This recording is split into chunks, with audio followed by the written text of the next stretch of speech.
So hello dear student, কেমন আছো? I hope প্রত্যেকে শুধু ভালো নয়, ভীষণ ভালো আছো।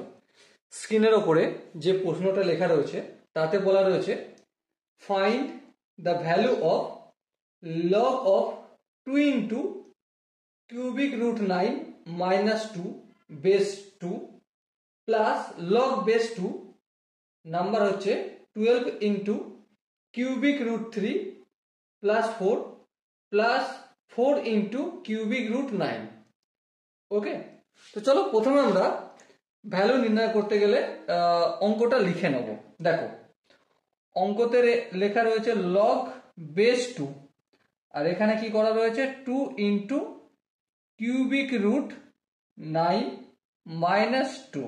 ওকে, আর কি রয়েছে প্লাস, প্লাস কি আছে লগ বেস 2, তারপর কি রয়েছে 12 ইন্টু কিউবিক রুট 3 প্লাস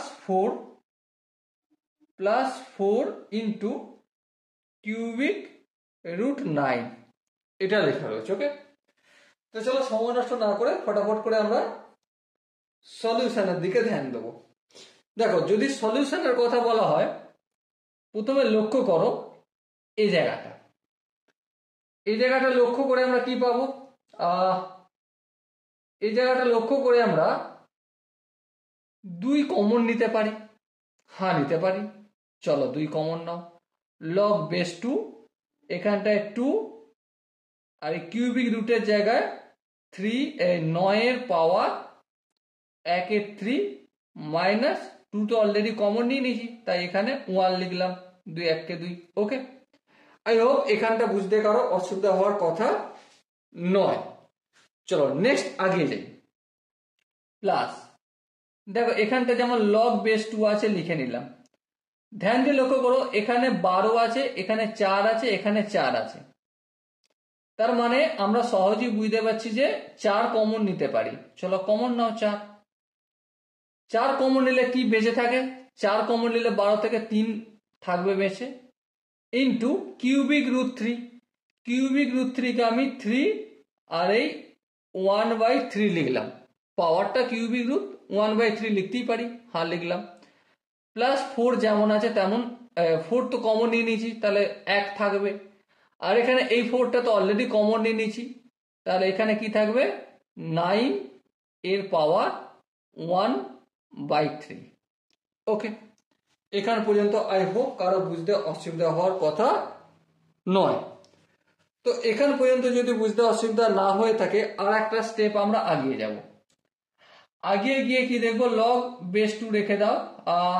এখানটা যেমন আছে 2 ইন্টু এই যে 9 এর পাওয়ার 1 এর 3 আছে, এটা একটু রাফ ওয়ার্ক করে নিই।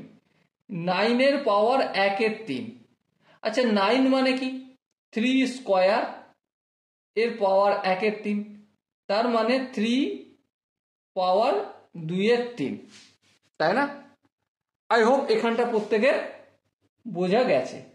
যদি এখানটা বোঝা যায়, তাহলে এই 9 এর জায়গায় 9 এর পাওয়ার 1 এর 3 এর জায়গায় 3 এর পাওয়ার 2/3 লিখব। তারপর যেমন -1 লেখা আছে তেমন লিখে দেবো, ব্যাস গল্প শেষ। তারপর দেখো প্লাস আছে লগ বেস 2, চলো লিখলাম। সেকেন্ড ব্র্যাকেট দিলাম, 4 লিখলাম। হ্যাঁ, দেখো 3 এর পাওয়ার 1, হ্যাঁ, আর এখানে 3 এর পাওয়ার হাফ, এখানে গুণ হচ্ছে, তাহলে গুণ হচ্ছে মানে পাওয়ারে পাওয়ারে যোগ হবে। হ্যাঁ ঠিক, পাওয়ারে পাওয়ারে যোগ হবে, তো যোগটা করে দাও।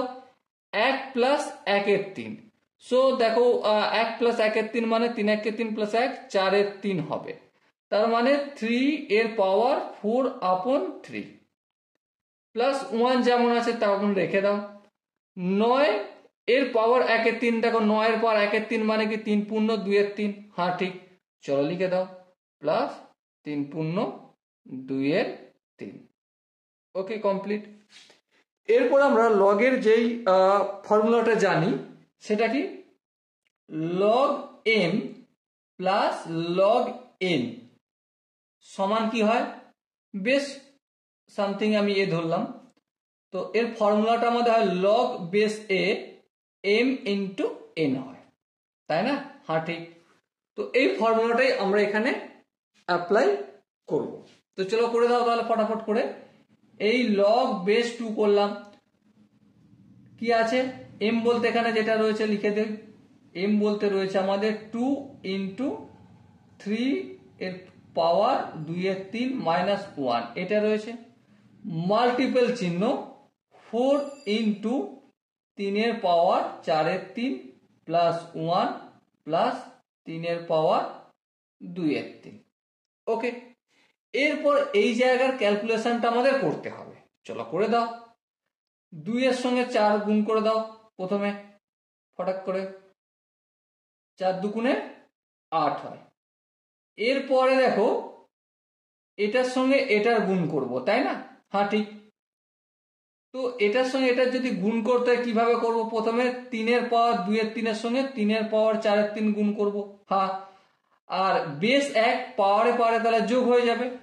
তাহলে 2 এর 3 এর সঙ্গে 4 এর 3 আমরা যোগ যদি করি তো আলটিমেট হবে 6/3, আর 6/3 মানে 2, তার মানে 3 পূর্ণ 2 এর 3 এর সঙ্গে 3 পূর্ণ 4 এর 3 এর গুণ করলে পাহাড়ে পাহাড়ে যোগ করলাম, যা যোগ করে আমরা 2 পেলাম, তার মানে 3 এর পাওয়ার 2 মানে 9।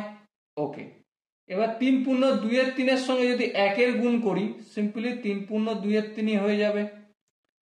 3 পূর্ণ 2 এর 3 এর সঙ্গে যদি 3 পূর্ণ 2 এর 3 আমরা গুণ করি সো 2 এর 3 প্লাস 2 এর 3, সো আলটিমেট কত হবে? 3 3 এলসিএম 3 হবে, আর 2 প্লাস 2 মানে 4 এর 3 হবে। তাহলে আলটিমেট কত হচ্ছে? 3 পূর্ণ 2 এর 3 এর সঙ্গে 3 পূর্ণ 2 এর 3 গুণ করলে 3 এর পাওয়ার 4 এর 3 হলো। এখানটাই হোক, কারো বুঝতে অসুবিধা নেই। এবার -1 এর সঙ্গে গুণ করব। -1 এর সঙ্গে প্রথমে 3 পূর্ণ 4 এর 3 এর গুণ করলে -3 পূর্ণ 4 এর 3 হবে। -1 এর সঙ্গে +1 গুণ করলে -1, -1 এর সঙ্গে 3 পূর্ণ 2 এর 3 এর গুণ করলে -3 পূর্ণ 2 এর 3। ওকে, আই হোপ এই জায়গাটা বোঝা গেছে। এর পরের স্টেপ আমরা যদি ভালো করে লক্ষ্য করি কি পাবো? 3 পূর্ণ 2 এর 3 প্লাস আছে, এখানে 3 পূর্ণ 2 এর 3 মাইনাস আছে, তো ক্যান্সেল আউট করে দাও।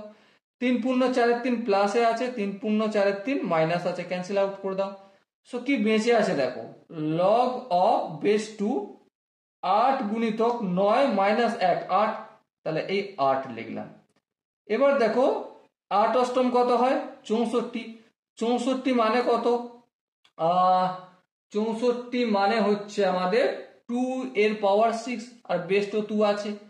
এরপর আমরা লগের যে ফর্মুলাটা ইউটিলাইজ করব, লগ এন, এর পাওয়ার যখন m থাকবে n থাকবে, এই nটা সামনে চলে আসে, তাহলে n ইন্টু লগ m হয়ে যায়, তাই না? হ্যাঁ ঠিক তাই। তো একইভাবে 6টা সামনে চলে আসলো, আর লগ 2 বেস 2, আর নাম্বার বেস যখন 1 হয়ে যায় তার মানে সেটা 1 হয়, তাহলে 6 into 1 is equal to 6। Okay, I hope এই কোশ্চেনের কনসেপ্টটা প্রত্যেকের বোঝা গেছে। এবার কোনো জায়গায় যদি বুঝতে অসুবিধা থাকে, ডাউট থাকে, কনফিউশন থাকে, কি করতে হবে? তার জন্য কমেন্ট সেকশন আছে, কমেন্টে অবশ্যই জানাতে হবে। আর দেখা হচ্ছে নেক্সট ভিডিওতে, ততক্ষণ পর্যন্ত ভালো থেকো, সুস্থ থেকো এবং জয় হিন্দ।